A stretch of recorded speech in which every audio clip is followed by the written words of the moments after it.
Welcome to another episode of the Personal PR Show. And today we're here with the one and only Gil Petersil, one of my biggest mentors, and he's a mentor to so many people as well. He's all about networking and all about masterminds as well. He's like really the biggest expert in the world when it comes to networking mastery and masterminds. So I'm super excited. Usually I don't get nervous when I have guests on the Personal PR Show, but today I am nervous. Although I've seen you so many times in my life, Gil, because we're good friends, still every time it's so emotional.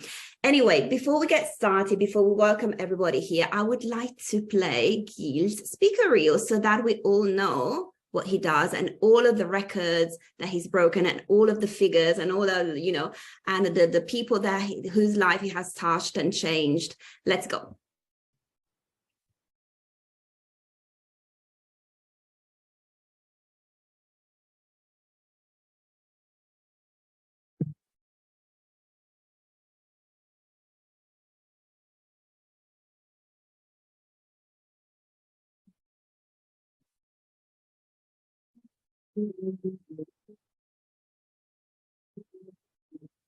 Power of networking is something that has taken me a very long time to learn.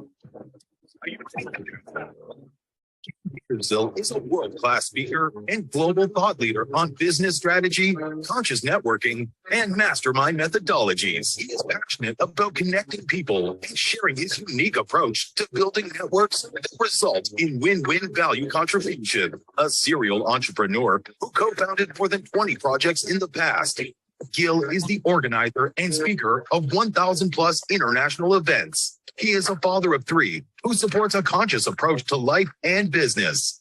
It is not easy to narrow Gil Petersil down to just one word: a visionary, a leader, a servant, a super connector. There are many who describe who he is. Don't be afraid. Look at this view. When you think about networking, I think about Gil. When I think about connection, I think about Gil. He partnered and shared the stage with such legends like Tony Robbins, Palm Beach here at my home, and I just want to reach out and say thank you. Brian Tracy, Alan Pease, Keith Ferrazzi, Robert Cialdini, and Michael Roach. It just came from an event. Connection is very bad. Maybe if you could just stop the video, it's okay. He genuinely. Pardon, Gil? I think the connection is quite bad. I think it's maybe for everyone as well. So there's no need to show the whole video. It's okay. You could say some words if you wish to, but if it's bad on my side, it might be bad on everyone else's. I want to respect everyone's attention and time today. But thank you for showing that.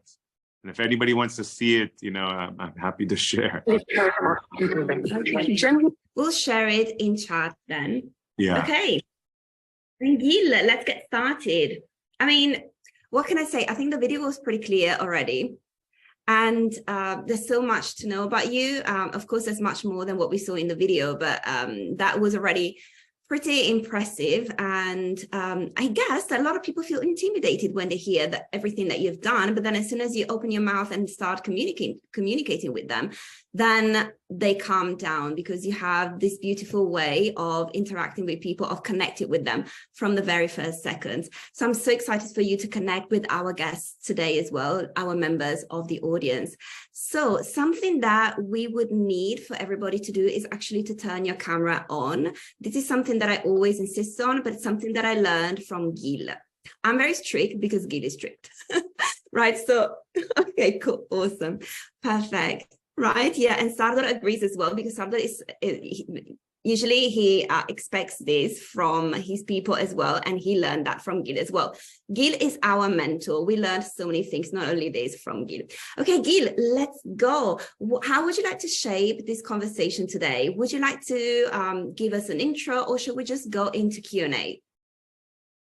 Well, we can go in any kind of flow you want because I believe in you. And I believe in who you are and how you have transformed in front of my eyes in a short period of time inspires me. And that, for me, a big part of networking disciplines and philosophies is choosing who to give your energy and time to. And so you're someone that I enjoy giving my time to. So I'm very happy to go in flow. Again, as I mentioned to you briefly when I joined you before we went live, my energy levels are different because it is 10 o'clock at night and because I've had an interview today, 2 coaching sessions, a couple of discovery calls. spent a lot of amazing quality time with my 3 young kids, and I haven't eaten in 3 days.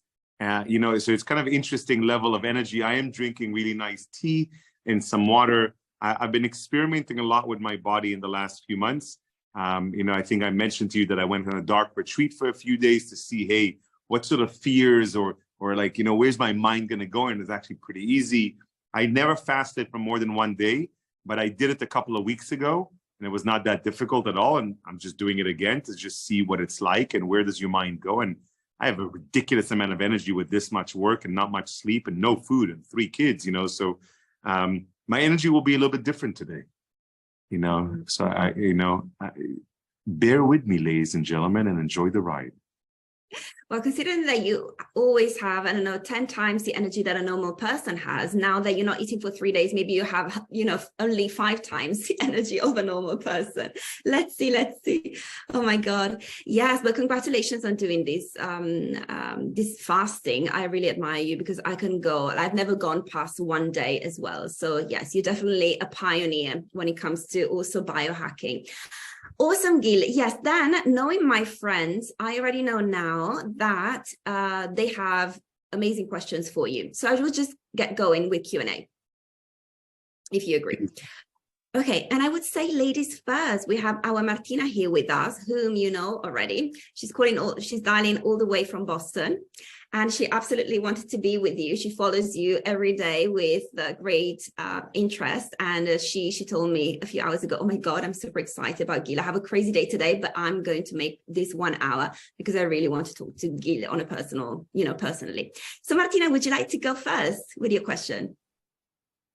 Yeah, thank you. Thank you, Jessica. Hi, Gil. Hi, everybody on the Zoom and on the Facebook Live.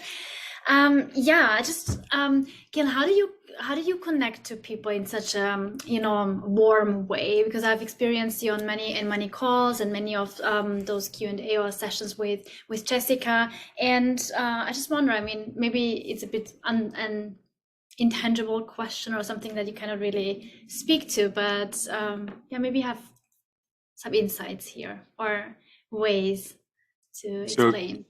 Thank you for that question, Martina. That question could be, we could take that question to a very deep place because, you know, connecting with people can come on many, many different ways. You can connect with people on Facebook. You can connect with people at an event. You can connect with people on a call to build rapport. You can connect, a man and woman can connect to each other, and then it's all over after a week of passion. So connecting with people comes on a level of, you know, the first time. That's one level of connections, you know, first impressions and what do we do? There is the follow-up on the first time, which means, hey, we've already been talking for 1 hour and like we're making it work. We're making it connection. The connection is going deeper. There's also the connection of staying in touch and following up. You know, I've taken multiple steps to follow up with some key people from Jessica's community. But it's really interesting to see how many from the community took actions to follow up with me. So connection to me comes through experience, Martina. I have found it very difficult to connect with people for most of my childhood. And until my early 20s, connecting with people was for me not a pleasant journey. It was like a journey, like, hey, I wanted to have a girlfriend. I was single, young, wanted to have sex, you know? So you make your best to connect. You know, it's not easy for us men to connect with women, really. So going on all these experiences from online dating and speed dating and, you know, trying things out to learn how do you connect? Like, and it comes from trial and error, I believe. Learning to connect with men, I had to find other ways of doing because connecting with men at the bars and things like didn't work out for me. So I used to just go to trade shows and expert to learn how to connect. My personal mindset has also shifted and adjusted a lot over the years. So the way I would suggest that someone connect today might not necessarily be the way I connect. My mind works very differently because of who I am and how I live. But what I would say that really works is playing with your mind a little bit. So like, you know, something I love doing with my kids, for example, I'll sometimes walk down the street with them and I'll pick up one of my kids and I'll say, do me a favor. Can you tell me which people you like on the street? Just whisper it to me, which ones you like? What do you like about them? So having a complementary mindset in general as adults is not something we do naturally. As adults, we're awful. Most of us are awful. We judge, we criticize everyone around us. We criticize and judge ourselves all the time, me included. I also do. But I've kind of developed some disciplines where I look for the positives first. I try to see what is beautiful about this human being in front of me. What is interesting? Why am I curious in them? What do I want to know about them? What kind of questions do I want to ask them? How can I show interest and excitement about whatever they do? You know how difficult it is to show excitement when someone says, I'm a KPMG auditor. It's very difficult to show excitement, but the fact that I showed excitement to that young woman many years ago got me a 3-year contract with all the partners at KPMG because I was able to help them introduce themselves in a better way than just KPMG auditor. Yeah. So learning to connect with people authentically from the heart requires some patience, it requires some understanding, it requires some interest. I naturally have an interest to meet people because I'm curious, like, oh my God, you could change my life. Oh my God, you're like, maybe you're that, superhero I've been looking for. Oh my God, maybe you've just gone through an experience that I need to go through. Like, yeah, like how did I jump into a 4 days dark retreat on my own? I had a few people in my life that I connected with. I liked the connection with them. And they influenced me in a positive way by suggesting to me to try things. And they told me about their experience. Super scary to connect with people. Yeah. Just like it was super scary for me to go into the dark. And I had many reasons of, hey, how many people do you know who are willing to go into the dark for a few days on their own and not see their hand for a few days, and be in a small room? It's very, very interesting where you could take yourself. So connecting with people is scary, which is why I tell people just do it again and again. Because once you do it again and again, it's like, speaking to Jessica in Italian, she learned how to make, pasta when she was probably 2 years old or even younger. But how many times do you need to make pasta in a bad way until you can learn how to get it perfectly done? Same thing as planting, a garden. I have a big edible garden in my home, and I've had to learn which plants like to connect with each other and why, and which ones support each other. Really, in an edible garden, I've had to learn that. And of course, I have a couple of gardeners, but I'm like trying to become the expert and learn something I haven't learned before. Humans are the same.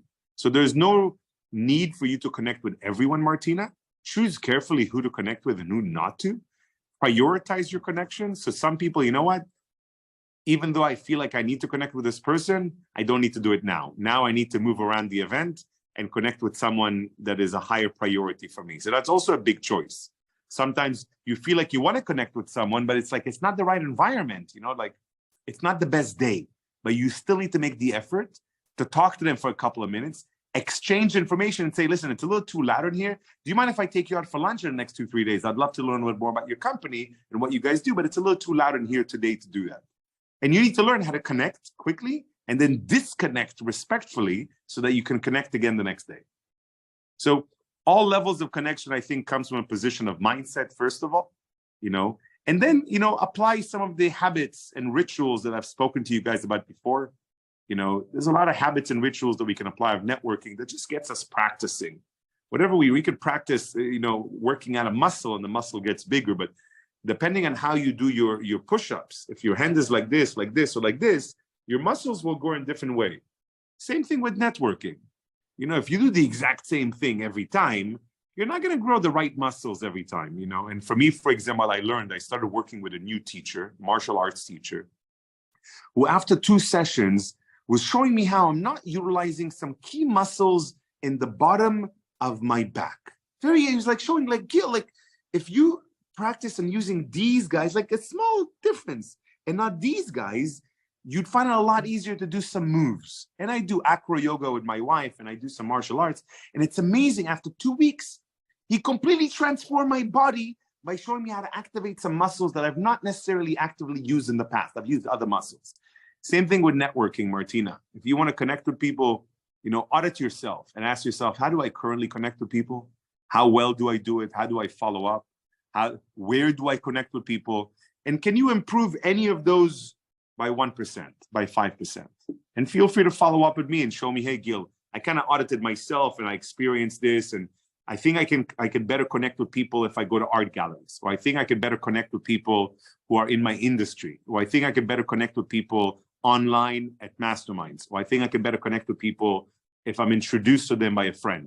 And based on where you experience more ease or more enjoyment, you can open that door and just have more of that.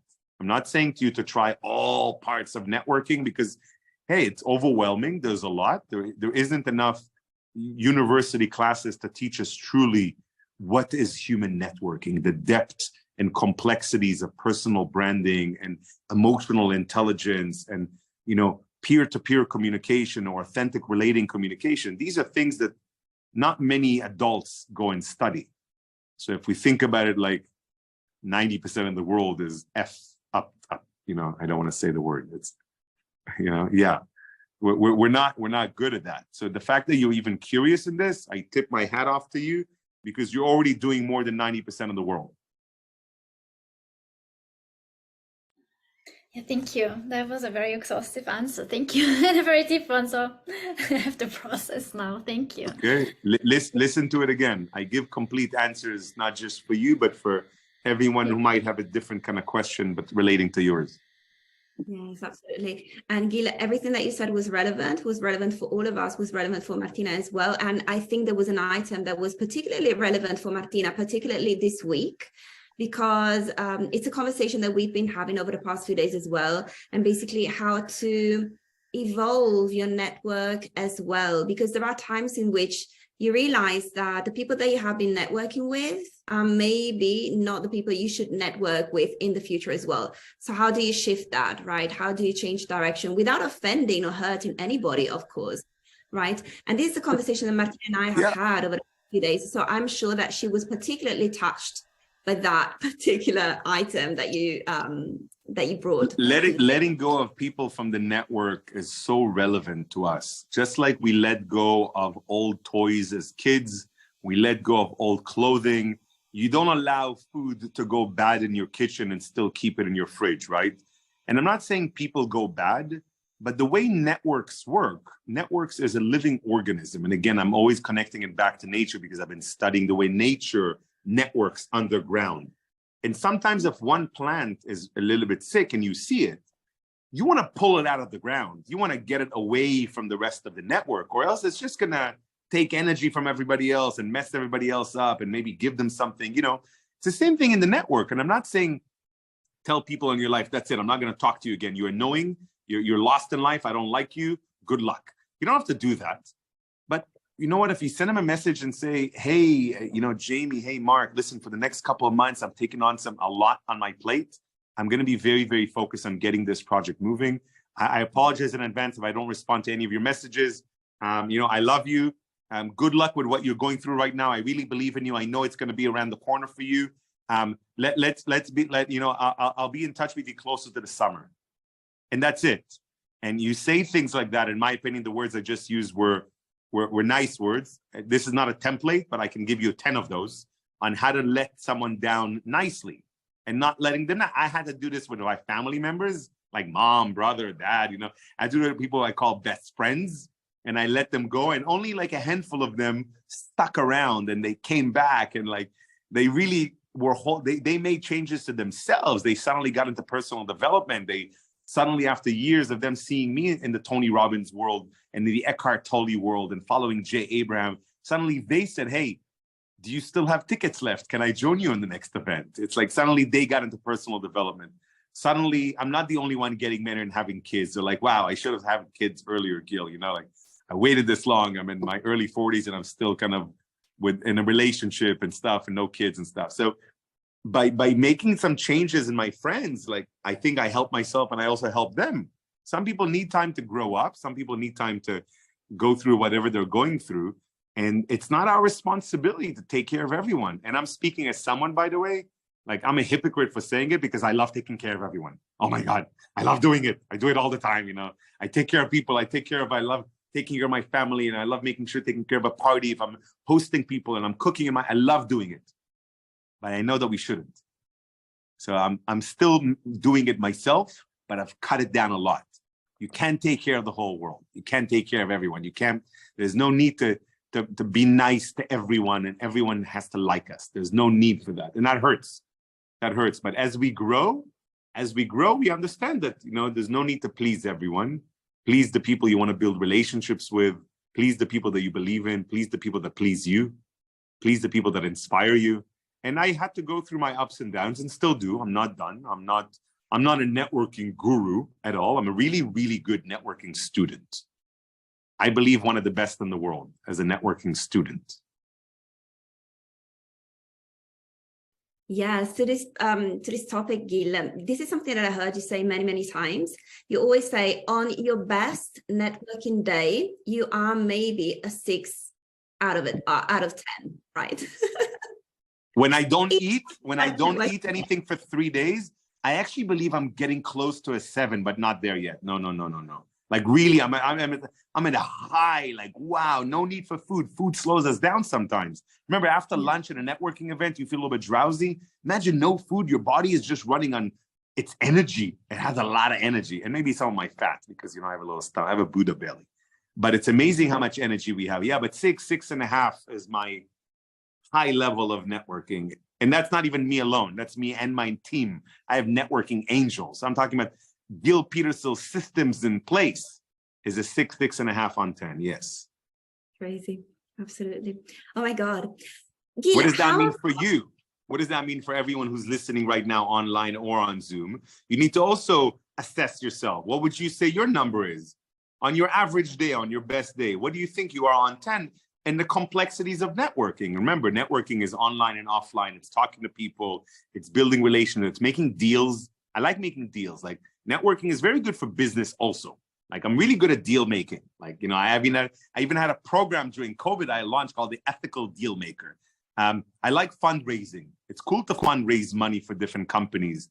And that's a big part of networking, fundraising, learning how to ask people for money. I've had to ask people for money as a loan. Very hard thing to do, but that's networking. Or asking people to give you money as an investment for yourself. For my businesses, that's also a big step. Asking you to give you money for someone else's business as an investment, that's also a networking ability. There's a lot of complexities to how much we network with ourselves.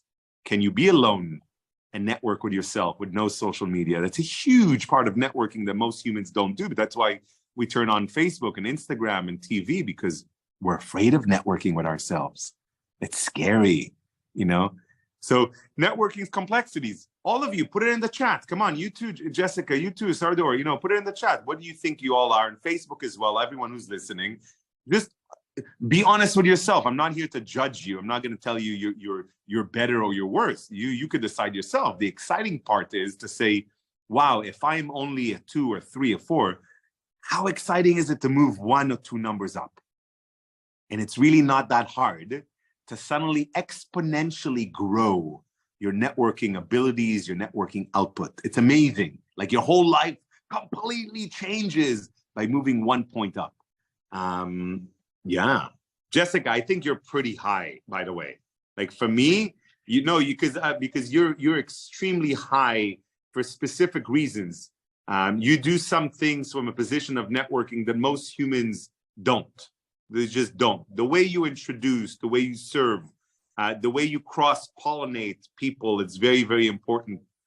The fact that you were in PR for many years gives you a lot of advantages, because a big part of networking, I believe, is to speak beautifully about other people. And I love speaking beautifully about other people. Like I could talk about you people. I've spoken about Sardor so many times. I've spoken to Jessica so many times. Like I've spoken about other people more than I've spoken about myself. A lot more, exponentially more. And that's a big part of networking that you should all consider. When you're speaking at events, how much do you speak about yourself? How much do you listen to others? And how much do you speak about others? Which is something that we're not aware of enough. You could do an audit for yourself in the next 1 week.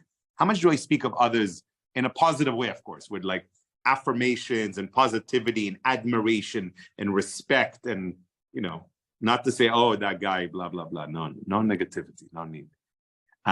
Jessica, let's get another question. Yes, and I suggest that we bring Stefan to the spotlight. So Gil, Stefan is from Austria. He's based in Liechtenstein and he's currently in India. So Stefan, what is your question? And it's so nice to see that you have been taking notes. So number 1, is the connection good? Do you understand me? Yes. Wonderful. Okay, so first 2 questions here today, maybe 3. Number 1, in an in-person event, when you have a conference, when you are a speaker, when you shake hands with 200 people in an afternoon, how do you manage your personal energy? How do you keep your energetic boundaries? You know, sometimes people can be draining. Sometimes you are, you know, you now experience your dark room experiments and you're aware of all these energetic topics. Yeah. How do you manage that? Thank you for that question, Stefan. So can I just rephrase it if you don't mind? Do you want to know how I deal with it or how you should deal with it in specific situations? Because we're very different. No, how you deal with it. What's your best practice? So I can give you an answer and I don't mind giving it to you, but it's not going to be as useful to you. And I'll be just very honest. I've been asked this question before, of course, because I have owned an events company for more than 10 years. And outside of my own events, we've also hosted another 1,000 events. And because I've also been on stages over 1,000 times on Lifeline, I'm not a good enough example because I've fully gone through not having the energy and getting sick after some events. I've gone through all of them, you know, so it's more fair to say in a situation where when I'm a speaker, yes, I'll shake the hands of a lot of people. I'll take photos with a lot of people. I'll smile. There's a lot of hacks on how do you smile 100 times or 200 times in every single photo. It's annoying. And at the same time, you also need to think, is it a good lighting? Is at the same time, you need to look at your assistant and she can get you some water. And at the same time, you can say, wow, really nice meeting you. Like, and they're asking me some questions. Why don't you follow up my assistant and maybe we can jump on another call later on. At the same time, you got to do 101 different things and still maintain energy because you're there to serve. And that's how I always come back to the position of, I'm here to make a difference. I'm not here to take from you guys. So I have more energy than all of you combined. And when I'm in front of an audience, especially, I get a huge amount of energy. That's why I give a lot of energy. So audience is clear. Audience is clear. For me, it's more the one-on-one. You know, when you shake hands with 200 people in an afternoon. But hold on, and now again, you're asking a question that is not realistic. When you personally, Stefan, go to an event, do you have one-on-ones with 200 people? No. No, but thank you. But hold on. Let's clarify the question because some of those times you're in a group of 4 or 5. Yes. And you're speaking at an event. Some of those times you're one-on-one.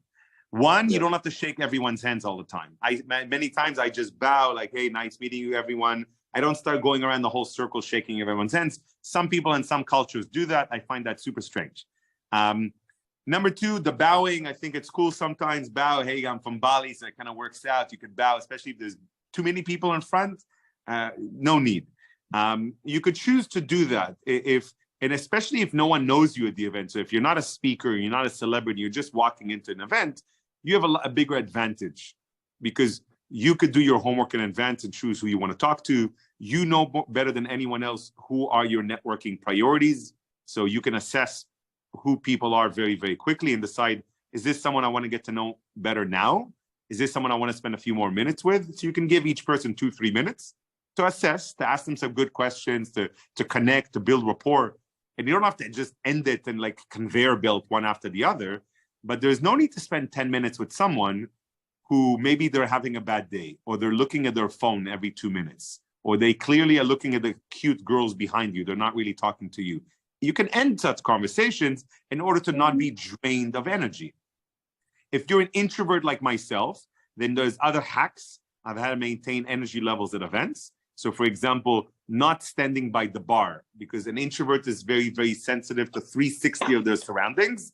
And based on being sensitive and being aware of their surroundings very clearly and being sensitive to it, it means that if we have a bar in front of us and people in back of us and we have 360 activity around us, our energy levels will be drained. So going to more like next to a wall or next to a library or standing like somewhere where you don't have people, don't stand in the middle of the room.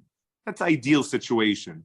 Also, if you feel like your energy levels are being dropped, you could do some hacks and you go to the bathroom and wash your hands. You go for a walk around the event. You drink some water with lots of lemon and mint to just kind of, give your body a massive boost of acid, which actually alkalines your body and calms your body down.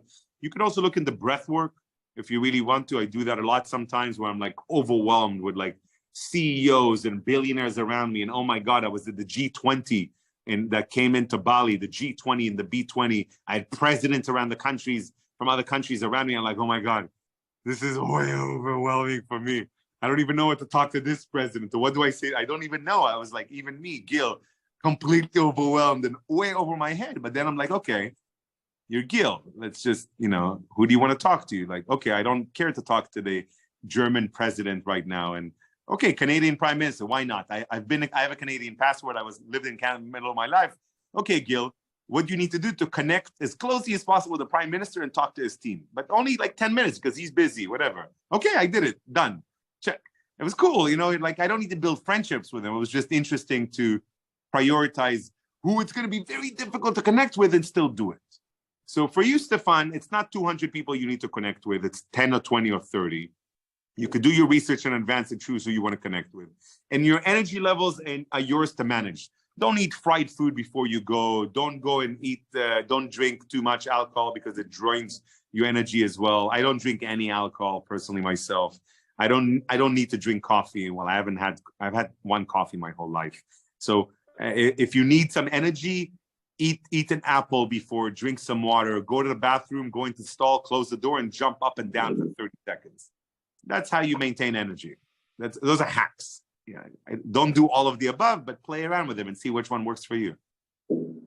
Wonderful, thank you. Super. I have another question, but maybe somebody else wants to go in. Jessica's decision. I'm going in flow. Oh my God. Yes, Stefan, is it a short one? Yes, it can be very short, I think. So the question is on following up and maintaining the network. I had through a lucky situation, some connections with very high caliber persons that I then maintained for a couple of weeks. But then I'm always coming to the point, okay, I only want to send them stuff or contact them directly when I have something interesting to share. I don't want to waste their time. I don't want to come out as a nagging or let's say somebody who goes on their nerves. I only want to sell them really good business proposals or deals. How do I maintain the connection? Yeah, it's a really good question, guys. My lights just turned off. Give me 1 second. I want to just turn it back on, but I like your question very, very much. 1 second. Light is not back on. No, we lost the lights. Okay, you'll do without it, guys. Excuse me for being a little bit shadowed on one side. Again, it is almost 11 o'clock at night, so light went off. I need to buy a new ring tomorrow. Good question. Maintaining relationships comes from a position of valuing time. For me, all networking is understanding the algorithms of time. So I'm not going to overcomplicate it for you, Stefan, but every day you have X amount of time to allocate to relationships in your life. Your calendar should allow you to have some discipline and some structure into who you follow up with and how and when.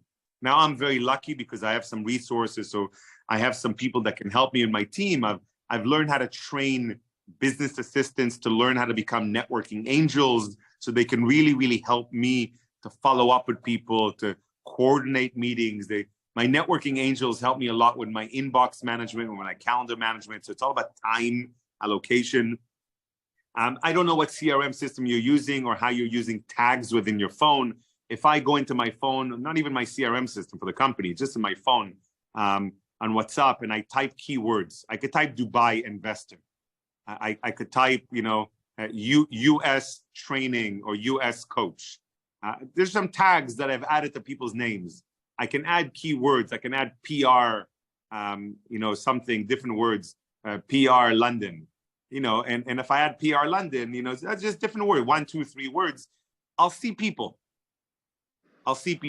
You also have a very cool feature that shows you how to only look at the unread messages on your WhatsApp. And sometimes you can audit your unread messages. And on purpose, sometimes I will leave messages unread, or I'll even read them, and then I'll bring them back to unread. So you can create this weekly audit for yourself to go back and follow up with key people. You can use keywords when saving people, top 100. And then you need to agree with yourself that every 30 days you follow up with all top 100 people in your life. And you can do that with very easy ways of sharing an article, suggesting a book, inviting them to an event. There's like 101 different ways of following up with people without selling. No need to sell. You know, there's so many algorithms, you know, that you could do the 4-1-1, you know, give them 4 ways of adding value to them 4 times, add value, add 4 times, and they know you're selling. One time, look for interest. You know, one time, look for a collaboration opportunity. One time, you could look for a venture opportunity or maybe some sort of a strategic partnerships. Sure, you don't have to sell them to become a client. One time. So 4 times adding value, at least 4-1-1 is like the minimum. One time, explore collaboration. One time, yes, get on a call, and why not? Hey, if there's a cool business opportunity there, go for it. Why not? I love business opportunities. I'm not inspired by making money, but I love making money. And if you can have a good win-win deal with someone, hey, it's great. Don't sell to everyone. But the idea of building relationships, if you need to become a friend, that you can become a mentor, they can become a person that does some hobbies. I got some people that I know in my life, they're only a part of my men's group. I only see them a part of my men's group, no business. I have some people in my life that I choose not to do business with. So most of actually all except one, all the billionaires in my life, I know quite a few. I don't do business with them on purpose, but I stay in touch with them. I'm really good at that, staying in touch and finding a way to add value to them and asking questions or asking them if I can add value to them, if they need any introductions. And sometimes they don't answer you 3 times. It's okay. You still follow up in a friendly way. And if you think you're annoying, Stefan, then you're annoying. I don't think you're annoying, but if you think you're annoying, then you're annoying. That's the fact of you think you are, you are. In most cases, you're not. I promise you. Most human beings think they're bothering someone. They have this mindset of, I don't want to bother people. I'm so mindful and so respectful of their time. Do it properly. Do it strategically. Do it authentically, and just do it. It's okay. Don't send messages. Hey, this is now my 3rd message to you. Please show some respect and answer me. Don't send that, please. You know, yes, I know you're not going to. Of course, you're not going to, Stefan, because you're a normal human being. So don't worry about bothering people. You're not. Good. Thank you. Thank you so much. I do my best to give full answers, whether you can use it or not. Tell me, follow up with me and let me know. Yeah. Jessica, what do we have time for?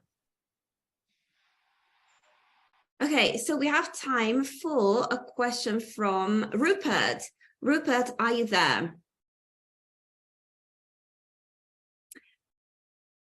Okay. Yeah. Hi, can you hear me? I'm on my laptop has got a built-in speaker. It's probably not great, but can you hear me okay? We hear you perfectly, but if you're on a laptop, you could like you have such a sexy radio voice. You can also show your face if you want to, Rupert, up to you. But we hear you perfectly. All right, give me 1 second. I will open up. It wasn't that difficult, you know? A little bit. Rupert, in the meantime, introduce Rupert. Rupert is from the UK and has been in Switzerland for a few years. Why? Because he works at Google. So the background behind you now is at Google. The Google office is in Zurich, right, Rupert? Yeah, I'm sort of sitting by my colleagues, not in a room, unfortunately. But yes, it is. As you know well, Jessica, we had a great session last week. My question is really, I get invited to quite a lot of things like conferences and stuff. And so I do the speaking, and I sort of transitioned from doing it from free locally to actually having people pay for hotel and flight, which feels like visibility, and the follow list goes up, which is always nice. But I don't know what to do from there. So I'm kind of a little constrained in my job because I can't like pitch my own services. But when you're talking about the sales, I don't know how to take it up a notch. What comes next? How do you? What a cool question. Do you mind if I ask you just a couple of clarifying questions? Yeah, please. So now you're a full-time employee at Google. At what position?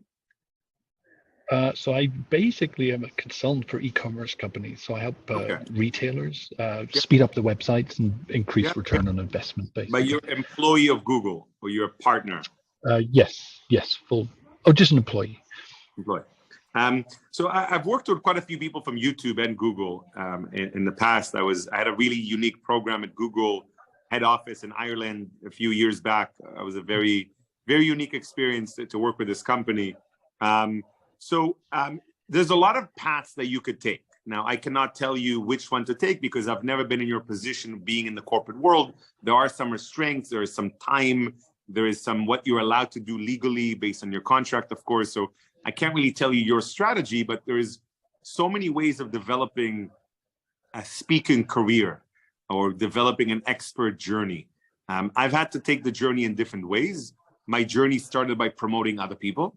So I became one of the leading promoters in the world for people like Tony Robbins, Eckhart Tolle, and Jay Abraham. And once we did that, we ended up starting to promote another few hundred people. And we loved promoting speakers. It was cool doing events with them, promoting the corporates.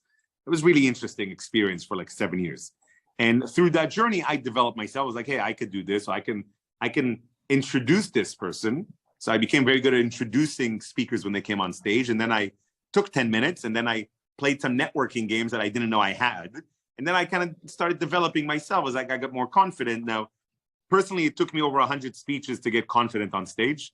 And still sometimes if I get like, 10,000, 20,000 people in front of me, I'll still be nervous for the first minute, 30 seconds or so. But it's nice to still feel human. And I like that. I like that feeling. With yourself, I don't know what your motivation is, if the financial journey where you want to be able to earn more money, or if it's more exposure and brand building. So it's one direction, or potentially it's just more cool networking and meeting some amazing people around the world and maybe identifying either new potential clientele for you in the future or potential new opportunities for Google. So which one would be more resonates with you the most? Sure, I think it's going to be revenue. I can feel that my career is probably going to take a shift. You've probably been aware there's a lot of redundancies have been announced. I fully expect my team to be closed down at some point in the near future because we've been basically training up partners to do the work that we do. And so the conference being something I enjoy, but without the pay, how many what years does it have set you you been to up Google? for? 15 years, long time. Yes, So I'm a little bit out of cool. practice. So that's your ticket. You got to just use that and I hope so. transition in a very cool way. I hope Google is not listening and Google is going to ban me for giving bad advice to someone. But Google is a very cool company. Ride the train with them. Like, it's an amazing company that's changing our lives. I'm a big fan. I'm very open to Google. Google knows everything about me and I have nothing to hide. I'm okay. I'm a good boy. With you personally, number one, upgrade your LinkedIn account. You could do a lot on LinkedIn. We can connect you with some experts to do that. Number two, start going to some more events, smaller events, bigger events where you're more than a participant. You're a special VIP invited guest, or sometimes you sit on a panel. What I did in the beginning of my career, because I always had a business on the side and that business grew a lot, like my businesses and personal development and events and educational tourism, those businesses grew to 7 figures and it was making us a very good living, where in the beginning of my speaking career, revenue was not my focus, just to be very open and upfront. And it's the first really like 3 years, because when I spoke at a stage, suddenly I gave opportunities to one of my businesses. So I was like the best promoter for all of my businesses, but I was still an invited guest. And it's really after, maybe 50 or so speeches, I started wanting to ask for some money, and I started asking here and there, and I started very small. And some people said they can pay a little bit here and they can pay a little bit there. In the beginning, I didn't know how to ask for more money. I was very shy. I was not confident. With time, I like paying for hotel and flights was not enough. But if it was hotel and flights, I want a suite and I want business flight. And then it became, well, I don't want to come alone. I want to come with my assistant. So can you at least fly her as well? And that was really cool because then my assistant can help me network and meet other people and we could be more effective as a team. And then it became what kind of, if you guys are selling tickets to the event or you have sponsors, so you guys have a really clear revenue. So asking them what sort of revenue model or what is your business model? So showing interest in their event. And you understand it's a very clear commercial event.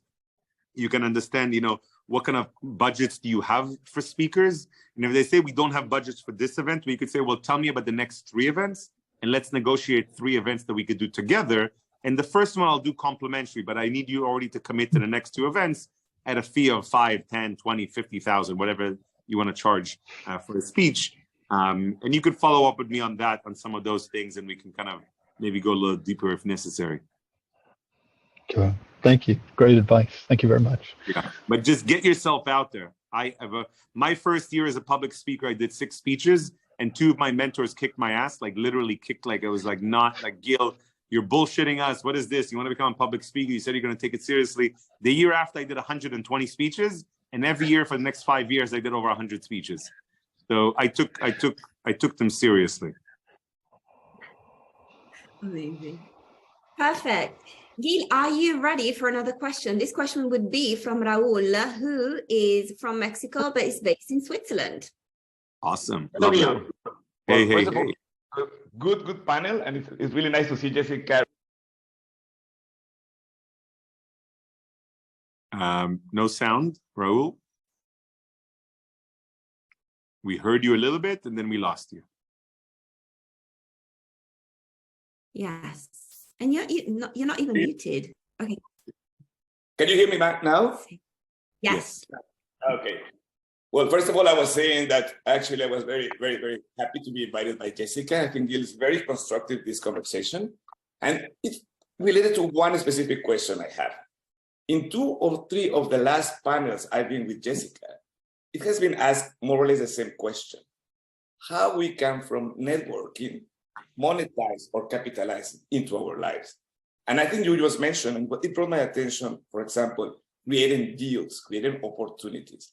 I didn't think about a networking like it can be linked to, for example, money raising that you were saying. So my question would be, like Jessica said, I come from Mexico. I live probably in 10, 12 countries. I visited over 100. And I think we could benefit, or I could offer something coming not only from the business perspective or from the business background, but more from the, let's say, diverse background. Have you had this experience with people like me? What kind of advice you could give to a person like me? I love that. Thank you, Raul. Can I ask you for a 30-second answer? What is the business services or products that you offer? Okay, so we do management consulting. We manage projects, we do business expansion. My background was mainly in economics. I'm also interested in human being. I have a PhD on art, and specifically in applied creativity. But mainly, most of my careers have been in financial world, banks, and now the last 4 years, medical devices and pharma. Okay, thank you. So I'll do my best to give you an answer that's very relevant to you, because I understand your businesses and what you do, so I can make it somewhat relevant. So for you personally, it's so I've had this question many times, of course, in life, Gil. How do you monetize a network? And I don't like this question because it's the right approach. It's just the wrong question. Because asking how do you monetize your network puts people in a position where like they go out networking to close sales, to make money. Networking is not there. Like networking is a different type of energy. Money is a different type of energy. Networking is with human beings. It's a massive energy exchange. It could feed you for a lifetime. If you network properly, you can be invited to people's homes. Everything can happen to you. You don't need money. I know people who don't have money, but they live extremely happily. So one is connected to the other, but they should be split up. So let's network to get results. Let's network to collaborate. Let's network to find venture building opportunities so we could do together. Let's network so we can serve better. You know, let's network to align with other strategic partners so we can make a difference in our clients' lives. So networking to monetize the network, it's just to be a little bit more organized, a little bit more effective, asking for help, so having an assistant, learning how to follow up with people. Like the thing is, like, I don't need thousands of clients in my life. I'm very happy with 2-3 clients in my Gil Petersil business every month. That's like a lot. One is more than enough. I'm so happy when one new client, because I go after high-end clients, you know, very successful entrepreneurs, bigger businesses, not corporates, but bigger businesses. Some corporates ask me to come in and mentor their partners in different ways. I enjoy that sometimes. My businesses, they can have a lot of clients. They can monetize more clients. So they have a different kind of a funnel. So coming back to you, Raul, it's not about monetizing the network because, Raul, you don't need 20 new clients next month, which means like just by looking at the way science is and by looking at ratios and by looking at statistics, if you go out to 2 events every month that have high quality people, so it's like a business event or it's some sort of a club membership event where you pay $1,000 a month to be a part of this club, or you pay $5,000 a year to be a part of some mastermind with 200-300 people, and you know that you can network with them, and it's not about selling it to them, but if you out of the 200 members or 100 members, you really network deeply with like 20 of them, then if you're networking properly, they'll make introductions to you. They'll recommend you. That maybe some of them will become your clients because, hey, you know who you want as a client, and you just need to tell people. I like telling people who I want as a client. Most of you never do that. Like, think about it for a second. Do you constantly tell people in a very friendly way who your clients are? Like, for me personally, Gil Petersil today, where I am today, it's not where I was last year, it's where I am today. My clients are entrepreneurs who are also or want to be speakers or consultants, but they're entrepreneurs. They have businesses that are making them high 6 figures, 7 figures businesses. Some of my clients are making more 9-figure businesses. It's very, very different, but they're long-term. My clients are very influential businesses. They're making an impact in the world. I look for that. I don't look for an oil and gas company, a meat company, a car company, alcohol company, tobacco company, no interest in any of those. And many of them have offered me suitcases full of money, by the way. Suitcases full of money to train their salespeople on how to bring in more high net worth individuals and how to close more, just the premium accounts, Gil. So you need to go deeper into that, Raul, and just, ask yourself, who is this ideal client? What kind of events am I going to? Like, I don't know where you're networking right now, but wherever you are in the world, there's so many amazing events around us. Let's not go to the cheap ones. Stop going to all the free ones. Stop going to all the ones with loud music where it doesn't allow you time to connect with people. So making some small adjustments in our networking rituals could help you monetize your network without trying. That's one of my favorite speeches I've given about networking is sales without sales. You don't need to sell to make sales. There's no need to sell. Just be honest, be authentic, tell people who you want, how you can help. Got you. I think you're right, because being able to identify who we want to work with was actually my motivation to start my own business. Because you're right. I mean, the people who we're working with, we're spending a lot of time, we're spending a lot of energy. And what better motivation than that? Money, like you said, is most of the time a result. But I brought this question because somehow with Jessica, I've listened more or less 2 or 3 times, and I wanted to have your opinion on that. And I think you are helping with that answer. Thank you. Thank you. Jessica, how are we doing? Sardor, you're the last one on this panel that has not asked. And for me, Sardor, you are a VVIP. Sardor, I've known for many, many years. Sardor has been a facilitator and a moderator in many of my masterminds. Sardor has made wonderful introductions to me to some high level people in the world. He inspires me with his 5 a.m. club because I wake up 6:30, but I'm definitely not a part of the 5 a.m. club. So Sardor, man, we leave the best for last. Thank you so much. First of all, I would like to thank Jessica for a great opportunity being a super connector, global super connector. I really admire you. And I would like to thank also the Gil. You are already part of 5 a.m. club because you are our global mentor. And for me, is Gil, Jessica are the global super connectors, where is the topic is, and I'm really appreciate what they are doing and manifesting global networking. And my question is, Gil, to you. So I know you are the super connector, but I know there should be someone which you really admire and that they are even more super connectors. What are these 3 people that you think that they are the super connectors, and what do you think they are doing better in terms of networking and the super connecting than the other super connectors? It's a complicated question, man. Wow. Okay. Trying to split it up in my head somehow. So I don't think it's fair to mention some super connectors who are better than others. I don't want to put anyone down, but let me mention some key attributes of what makes a super connector better than others, because I probably know 100+ super connectors around the world. Jessica is an amazing community. I've just kept in touch with different ones separately, and we cross-pollinate. So one is super connector is someone who understands the word of cross-pollination, the way bees move pollen from one area to another, and we have flowers growing everywhere. Super connectors should be doing that. Should be cross-pollen, not between people, but between networks. I think a super connector should love hosting. And if they don't, they need to practice co-hosting with other people. I love hosting. I love bringing people together. I've had this feedback for so many years. For many, many years until my 40th, I used to host what people to tell me was the most incredible birthday parties ever. that it was not about me. It was about connecting people together. And I literally used to like moving around the party, people wishing me a happy birthday. They tell me something about themselves. I already know them, and boom, I connect them right away. So that no one was alone at my birthday parties. And that was like my gift to people. I really enjoyed it. For the last 3 years, I haven't really had a birthday party. I've been going up mountains and sleeping in different places and being alone. It's very, very interesting how to experience age in different ways. But super connectors are people who are, you know, I believe understanding different cultures. So I've lived amongst 7 different cultures. You know, many years of my life I've lived in Canada and Israel and in England and Russia and Singapore, in the US and Bali, many years in each one of those.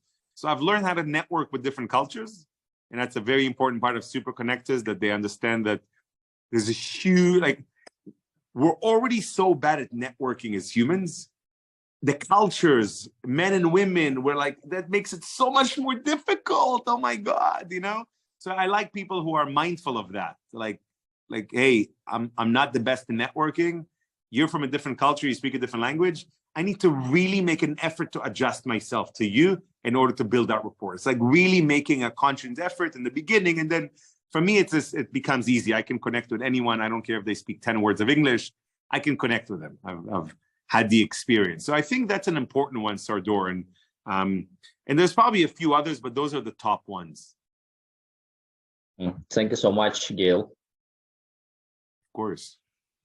Jessica, is there something that you would wish to ask yourself that's important for you, or in a way that I can further support your community with the last words of today? Wow, Gil. So do I get to ask a question as well? I love it when you ask me questions. Oh my goodness. Thank you so much. Okay, let's talk about this then. So what do you think? I know that you will say, yes, it's important. So let's get past that already. But let's say, okay, why is it important to have a strong personal brand when you're networking? And why, maybe we can explore the other aspect as well. Why is networking so important as we are building our personal brand? Because I believe that networking is part of our personal brand as well. We talk about personal brand, we talk about values, we talk about, you know, our story, hero's journey, many things, our characteristics and so on. And I think that an integral part of our personal brand is actually the people that we associate ourselves with as well.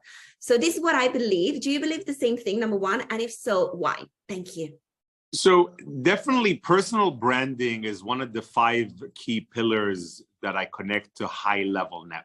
You know, networking again is so complex. I can give you 20 different variants and pillars and directions where networking works. If you look at the top 5 strong pillars, personal branding is an important part. And personal branding is so complex again, and it's so beautiful because, you know, there is a reason why some of us choose to dress differently, because it makes us feel more confident. And if we feel more confident, we could deliver better, and people see that. And the way we dress, the way we speak, the way we adjust ourselves, and the way we look in the mirror and what we think about ourselves. Like, I like looking in the mirror, and even when, you know, sometimes I have a little stomach, I don't criticize myself. There's no need. We do that as humans. We criticize ourselves when we look at the mirror, and we're looking at the brand.